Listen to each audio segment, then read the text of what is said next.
আসসালামু আলাইকুম। শুরু করছি সঙ্গীন প্রণয় শক্তি পর্ব ৪। লিখেছেন সুরাইয়া রাফা। ভেঙে গুড়িয়ে যাওয়া আশাহীন হৃদয়ের ছটফটানি আর তীব্র যন্ত্রণা নিয়ে যা হোক কেবলই ঘরের দুয়ারে পা রেখেছিল অরু। ঠিক তখনই অনাকাঙ্ক্ষিত চড়ের আঘাতে নিস্তব্ধ হয়ে আটকে যায় ওর পা দুটো। ৫ আঙ্গুলের শক্ত ছাপ লেগে যায় নরম তুলতুলে আদুরে গালে। রক্ত জমে ফর্সা গালটা মুহূর্তেই ধারণ করে কালচে বেগুনি রং। গালটা বড্ড জ্বালা করছে, তবে সেদিকে হুঁশ নেই অরুর। মাথার মধ্যে কুণ্ডলি পাকানো হাজারো চিন্তাদের পাশে ফেলে দিয়ে শুধু একটা প্রশ্নই বারবার উগরে দিচ্ছে ওর মস্তিষ্কটা। কি করেছি আমি? অরু যে এতটা ব্যথা পেয়েছে, নিজের গালে হাত দিয়ে ছলছলে নয়নে এভাবে বোকাদের মতো তাকিয়ে আছে, তার কোনোটাতেই আপাতত ধ্যান নেই অনুর। রাগের তোপে এখনো শরীরটা রি রি করছে ওর। ইচ্ছে তো করছে অন্য গালে আরো একটা চড় বসিয়ে দিতে। অনুর রাগে ফোঁস-ফোঁস করছে দেখে অরু কেঁদেই ফেলল। ঠোঁট উল্টে অস্পষ্ট সুরে বলল, কি করেছি আমি? এভাবে মারলি কেন? পৃথিবীতে কি মার খাওয়ার জন্য জন্ম হয়েছে আমার? অনু দাঁতে দাঁত পিষে বলল, আমি ছাড়া আর কে মারে তোকে? অরু বলতে চাইল, কে আবার? এই বাড়ির ছোট কর্তা, দেশে থাকতে তো সকাল সন্ধ্যা গায়ে হাত তুলত। যদিও সে বহুত অতীতের কথা, সে কারণে অরু সেসব ভাবতে চায় না, তাই মুখ ফুটে বলল, অযথা কারণ ছাড়া কেন মারবি আমাকে? কই কখনো তো কারণ ছাড়া ভালোবাসিস না, সারাক্ষণ ঝাড়ির উপর রাখিস। আমি কি তোর সদ্বনাপা? অনুর রাগের অঙ্গারে যেন একটু একটু ঘি ঢালছে এই মেয়ে। ক্রমশ মেজাজ খারাপ বেড়েই যাচ্ছে। অনু কিরমিরিয়ে বলল, একদম পাকনামি করবি না অরু। আচ্ছা, তোর কি মায়ের জন্য আদৌ কোনো চিন্তা আছে বলতো আমায়? নেই তাই না? এভাবে কেন বলছিস আপা? বলছি কারণ তুই একটা হাঁদারাম। আর আমি কিনা তোর উপর ভরসা করে এত বড় একটা দায়িত্ব দিয়েছি। কি করেছি প্লিজ খুলে বলবি? চেঁচিয়ে ওঠে অরু। অনু এগিয়ে গিয়ে টেবিল থেকে ল্যাপটপটা এনে ওর হাতে তুলে দেয়। নিজের চোখেই দেখে নে। ল্যাপটপের ফ্রন্ট স্ক্রিনে ইমেইলের ইনবক্স ভাসছে, সেই সাথে কতগুলো নতুন মেইল, সবগুলোই আমেরিকা থেকে এসেছে। যা দেখে অরুর কান্না ভেজা চোখ দুটো খুশিতে চিকচিক করে ওঠে। ও কাঁদতে কাঁদতে বলে, আপা কোম্পানি থেকে মেল এসেছে, ওরা মাকে উন্নত চিকিৎসার জন্য ইউএস নিয়ে যাবে। এটা তো খুশির খবর। অনু একটা দীর্ঘশ্বাস ছেড়ে রাগ মিশ্রিত গলায় বলে, হ্যাঁ এটা খুশির খবর, কিন্তু এই মেইলটা আরো 1 মাস আগে এসেছে। ওরা ভিসা টিকিট সব পাঠিয়ে দিয়েছিল, এই সপ্তাহে ফ্লাইট। আজ কৌতূহলবশত আমি যদি মেইলের ইনবক্স না চেক করতাম, তাহলে এই টিকিট আর ভিসা আমাদের কোনো কাজেই আসতো না। কারণ গত একটা বছর ধরে তুই শুধু রোবটের মতো মেইল পাঠিয়ে গেছিস, কখনো ইনবক্স কিংবা আদার বক্স চেক করে দেখিসনি। যদি আমি এটা আর 1 সপ্তাহ পরে চেক করতাম, তাহলে আমাদের মায়ের চিকিৎসার কি হতো বল আমাকে? অনুর রুষ্ট চিৎকার শুনে কেঁপে ওঠে অরু। ওর এই মুহূর্তে কিছু বলার নেই। প্রথম প্রথম কয়েক মাস ইনবক্স চেক করেও কোনো লাভ হয়নি, তাই ও ধরেই নিয়েছিল এই মেইলের কোনোরূপ প্রতিক্রিয়া আর আসবে না। অতএব প্রতিদিন ইনবক্স দেখে দেখে আশাহত হওয়ার কোনো মানেই হয় না। এতে কষ্টটা দ্বিগুণ হয়ে হৃদয়ে জেগে বসে।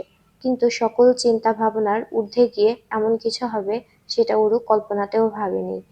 ও আরও একবার সচকিত চোখে ল্যাপটপের মেইলটা চোখ বোলায়।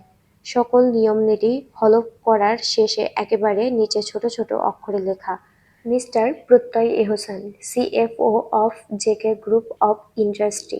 অরু নামটা দ্বিতীয়বার আওড়ায়। প্রত্যয় এহসান, ইনি কে আপা? অনু ঠোঁট উল্টে বলে, হবে হয়তো কোম্পানির দায়িত্বরত কেউ। অরু একে একে সবগুলো টিকিট চেক করলো। তার মধ্যে অরোরা শেখ নামেরও একটা টিকিট রয়েছে। অনু পাশে এসে বলে, আমি বুঝলাম না অরু, তোর জন্যও টিকিট পাঠানো হয়েছে?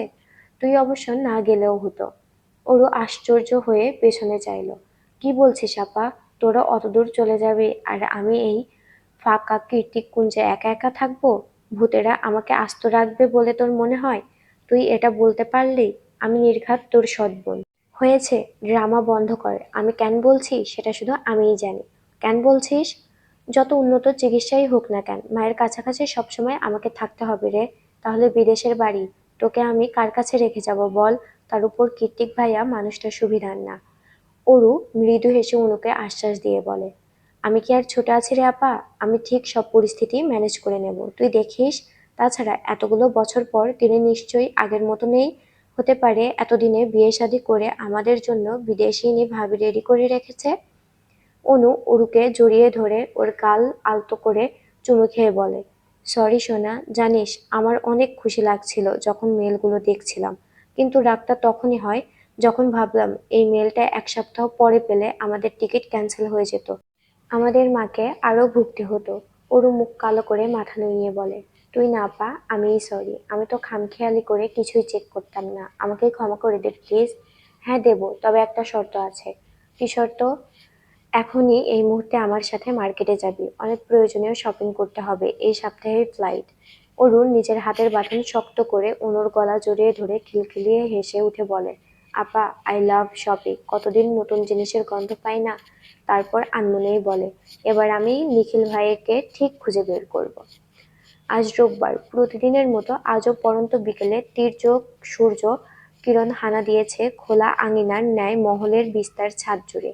বসন্তের দক্ষিণা বাতাসে পতপত করে উঠছে রশিতে শুকাতে দেওয়া সারি সারি জামা কাপড়, সেগুলোই নিতে এসেছে উরু। তবে ছাদে পা রাখতেই মনটা কেমন উদাসীন হয়ে গেল ওর। পায়ে পায়ে এগিয়ে গিয়ে বসে পড়ল শ্যাওড়া পড়া চ্যাপ্টার রেলিং এর উপর। বর্ষার দরুন হাঁটু অব্দি খোলা চুলগুলো ধুলো ময়লা জমা মেঝেতে গিয়ে ঠেকল।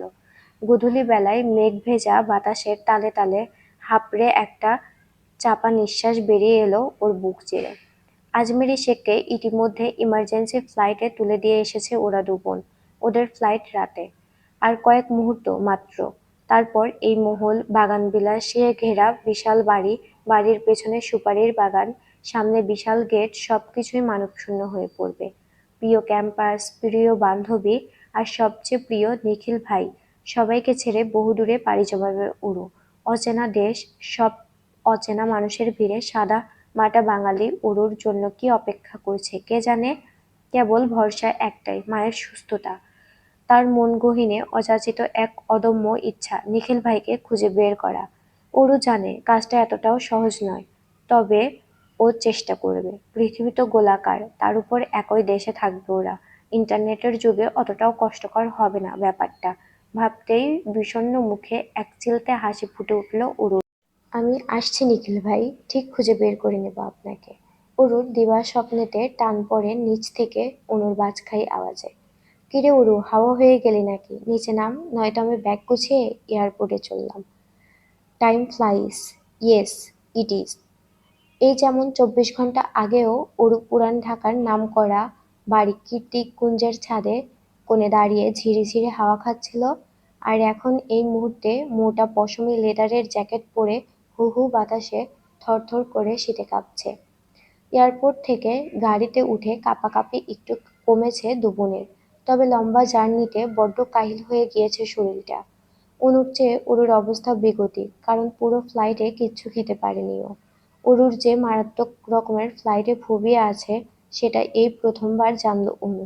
ভাগ্যিস কোম্পানি থেকে গাড়ি পাঠিয়েছে, ওদেরকে পিক করা হয়েছে, নয়তো এই অচেনা শহরে অরুকে নিয়ে নির্ঘাত বিপদে পড়তে হতো অনুর। অনু অরুকে নিয়ে দুশ্চিন্তা করলেও অরুর মনে অন্য কিছু চলছিল। ও ভাবছে তিথি আর নীলিমার কথা। সেদিন অযাচিত কিছু কথা মুখ ফুটে বলে দেবার পর আর মুখোমুখি হয়নি ওদের। নিজের আত্মগ্লানিই ওকে আটকে রেখেছিল। যাদের সামনে সবসময় নিজের নির্ভীক ব্যক্তিত্বটা ধারণ করে এসেছে, সবসময় তারাই কিনা ওকে নিচু চোখে দেখবে, ফ্রড ভাববে। এসব ভাবতেই লজ্জায় চোখ মুখ বুজে আসে উরুর। যার জের ধরে এত দূর চলে এসেছে, তবুও নিজের বান্ধবীদের একটাবার জানায়নি পর্যন্ত। বরং উরুর মনে হচ্ছিল দেশ ছেড়ে চলে গেলেই ভালো হবে। তিথি আর নীলিমার মুখোমুখি হতে হবে না আর, ও বেঁচে যাবে। সান ফ্রান্সিসকো শহুরে পরিবেশ ছাড়িয়ে আরও প্রায় ঘণ্টাখানেক গাড়ি চলল।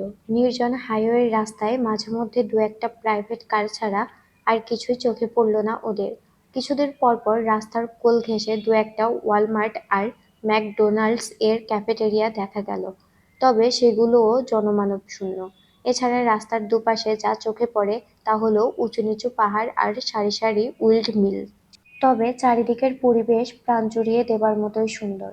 আঁকাবাঁকা পাহাড়ি রাস্তাগুলো পরিষ্কার তকতকে, দেখে মনে হচ্ছে আজই পিচ ঢালা হয়েছে এতে।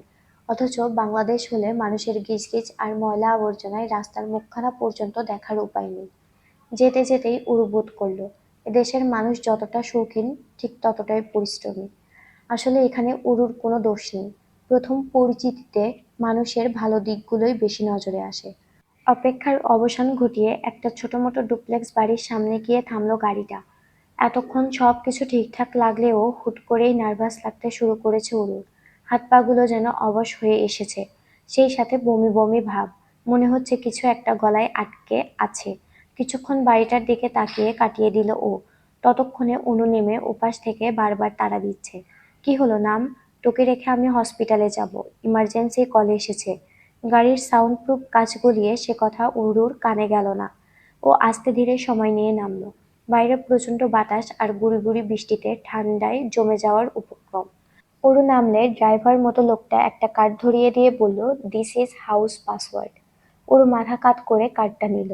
অনু এগিয়ে এসে অরুকে বলল, তাড়াতাড়ি চল, জমে যাব নইলে।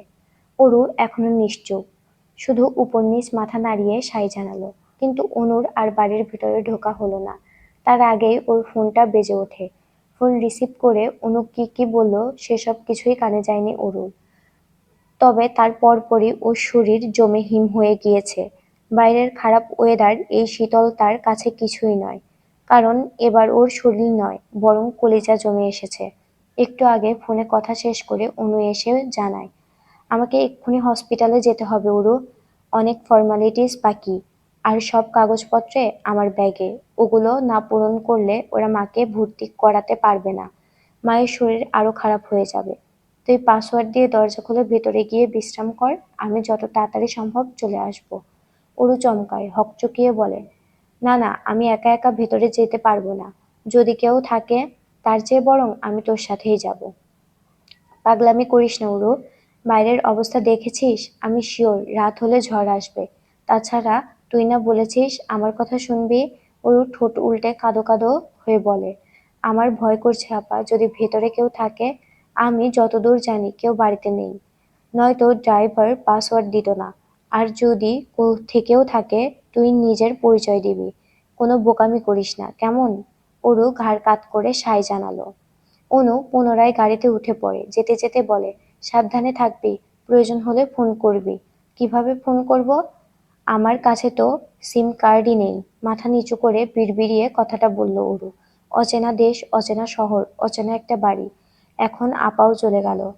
এর চেয়ে অসহায় বোধ হয় এই 18 বছরের জীবনে আর কোনোদিনও লাগেনি অরু। চারিদিকের অবস্থা বেগতিক। আকাশটা কালো মেঘে ঢেকে ঘুটঘুটে অন্ধকার হয়ে আছে। এখানে আর দাঁড়িয়ে থাকার উপায় নেই, নয়তো দুরু দুরু বুকে ফ্রেঞ্চ গেটটা খুলে ফ্রন্ট ইয়ার্ড থেকে পা টিপে টিপে সদর দরজার সামনে গিয়ে দাঁড়ায় উড়ো। তারপর কার্ডে টুকে দেওয়ার পাসওয়ার্ড দিয়ে দরজা খোলে ও। আশ্চর্য হলেও সত্যি পাসওয়ার্ডটা ছিল খুবই কঠিন। কে এত বুদ্ধি খাটিয়ে কৌশলী পাসওয়ার্ড সেট করেছে সেটাই আপাতত ভাবছে ওরও। তবে ওর ভাবনা বেশিক্ষণ স্থায়ী হলো না, তার আগেই সদর দরজা খুলে গেল। ভেতরে প্রবেশ করে চারিদিকে একবার ভালো করে চোখ বুলিয়ে নিল ওরু। কেউ নেই বাড়িতে। লোকালয় ছাড়িয়ে অনেকটা নির্জন পরিবেশে ছোট্ট একটা ডুপ্লেক্স বাড়ি। নিচতলার পুরোটা জুড়ে বিশাল হল রুম। তার একপাশে আধুনিক ধাঁচের কিচেন কাউন্টার।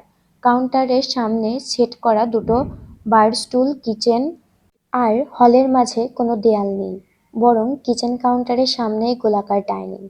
হলরুমের ঠিক অন্য মাথায় কিছু আধুনিক কারুকাজ করা নরম সোফা আর ডিভান। ডিভানের উপর এবড়ো-থেবড়ো হয়ে পড়ে আছে একটা কুমড়ো সাইজের কালো রঙের হেলমেট। তার সামনে বিশাল মনিটর। টিভি হবে হয়তো, কিন্তু এত বড় টিভি কে দেখে ভাই? ভুরু জোড়া কুঁচকে গেল অরুর। সামনের দিকে ভালো করে পর্যবেক্ষণ করে পেছনে চাইল ও। দেখল দক্ষিণ দিকের দেওয়ালটা পুরোটাই কাচের। অরু ঠোঁট উল্টে মিনমিনিয়ে বলল, বোরিং, প্রয়োজনের বাইরে কোনো জিনিসই নেই। এত সুন্দর বাড়িটা আমার হলে আমি মন ভরে সাজাতাম। আপাতত আর কিছুই দেখার ইচ্ছে নেই ওর। শরীরটা বড্ড ক্লান্ত। বাড়িতে কেউ নেই ব্যাপারটা বুঝে উঠতেই কাঁচুমাচু ভাবটা কমে গিয়ে ঝরঝরিয়ে দ্বিগুণ ক্লান্তি নেমে এসেছে শরীর জুড়ে। কাচের চকচকে সিঁড়ি বেয়ে উপরে উঠে কোনোমতে ভারী জামাকাপড় পাল্টে প্লাজো আর টি-শার্ট গায়ে জড়িয়ে শরীরটাকে ছেড়ে দিল নরম বিছানা আর কমফোর্টের ভাঁজে। অরু, এই অরু, অরু। সুন্দর ভেলভেটের ন্যায় নরম বিছানার মধ্য থেকেই নড়ে চড়ে উঠল ঘুম কাতুরে অরু। অরু, অনেক দূর থেকে আপার আওয়াজ ভেসে আসছে। মনে হয় সকাল হয়েছে, তাই তো প্রতিদিনের মতো এত ডাকাডাকি। কিন্তু আজ ঘুমটা বড্ড ভারী লাগছে। চোখ খোলাই যাচ্ছে না। এত নরম কেন লাগছে বিছানাটা? মনে হচ্ছে শরীরটা টানছে নিজের দিকে। অনু আবারও ডাকে শব্দ করে। অরু, ওঠ! ঘুমের মাঝেই অরু বলে ওঠে, ঘুমাতে দে না আপা, এই বিছানাটা অনেক নরম, আর এই কুশনের গন্ধ চন্দন কাঠের মতো। এই বলে কুশনের নাক ডুবিয়ে আবারও লম্বা শ্বাস টানে অরু। এদিকে অরুর কাণ্ডে অনুর লজ্জায় যান যায় যায় অবস্থা। ও চোখ খিচে অস্পষ্ট সুরে বলে, অরু, ওঠ, এটা তোর রুম নয়, আর না তুই বাংলাদেশে আছিস। আমরা আজ সন্ধ্যায় আমেরিকায় এসেছি, ভুলে গেছিস? আর এই মুহূর্তে তুই অন্য কারো রুমে ঘুমিয়ে আছিস। অনুর শেষ কথাটা এক্কেবারে ছক্কা লাগার মতোই অরুর মস্তিষ্কে গিয়ে লাগলো। সঙ্গে সঙ্গে ধরফরিয়ে উঠে বসলো অরু। মুখের কোণে জমে থাকা লালাটুকু মুছে শুষ্ক ঢোক গিলে হাঁপাতে হাঁপাতে বলল, কি বলিস আপা, কার রুমে আমি? অরু আর চোখে দরজার দিকে দেখল।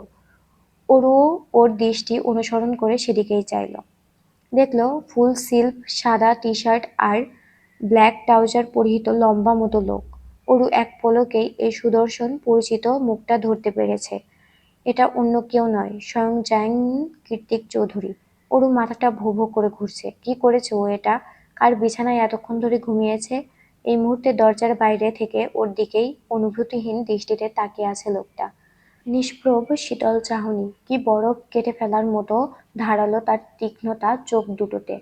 কি আছে ওই চোখে? রাগ, বিরক্তি, কৌতূহল নাকি অন্য কিছু? ধরতে পারল না অরু। পাছে শুধু আস্তে করে ভয়ত্বর ঢোক গিলল। তাড়াতাড়ি চল, আমাদের রুম অন্য পাশে। অনু তাড়া দিতেই অরু তড়িঘড়ি করে উঠে অনুর পেছন পেছন চলে যায়। যাওয়ার সময় খুব সতর্কে আরও একবার পেছনে তাকায় ও। পেছনে তাকাতেই হুট করে চোখাচোখি হয়ে যায় ওই রহস্য ঘেরা চোখ দুটোর সাথে। সঙ্গে সঙ্গে হৃদয়টা কেঁপে ওঠে ওর। করিডোরের মাঝ বরাবর পকেটে হাত গুজে দাঁড়িয়ে এখনো একইভাবে তাকিয়ে আছে কীর্তিক। অরু আর তাকানোর সাহস পেল না। দাঁত দিয়ে নখ কামড়াতে কামড়াতে দ্রুত অন্য রুমে ঢুকে পড়ল ও। ওরা চলে গেলে কীর্তিকও নিজের রুমে পা বাড়ায়। রুমে ঢুকতেই ফ্লোরে পড়ে থাকা মেয়েদের কাপড় চোপড়ে পা আটকে যায় ওর। সেগুলো এক প্রকার ইগনোর করেই বিছানায় গা এলিয়ে দিল ও। কুশনটা এখনো অরুর লালায় ভিজে আছে। তার ঠিক পাশে সুতোর মতো আটকে আছে একটা লম্বা চুল। কীর্তিক চুলটা হাতে তুলে ধরে, স্বাভাবিকের চেয়েও বেশ লম্বা চুলটা। খানিকক্ষণ ওটাকে উল্টে পাল্টে নিয়ে ভুরুকুটি করে কীর্তিক বলে, এত বড় চুল কবে হয়ে গেল?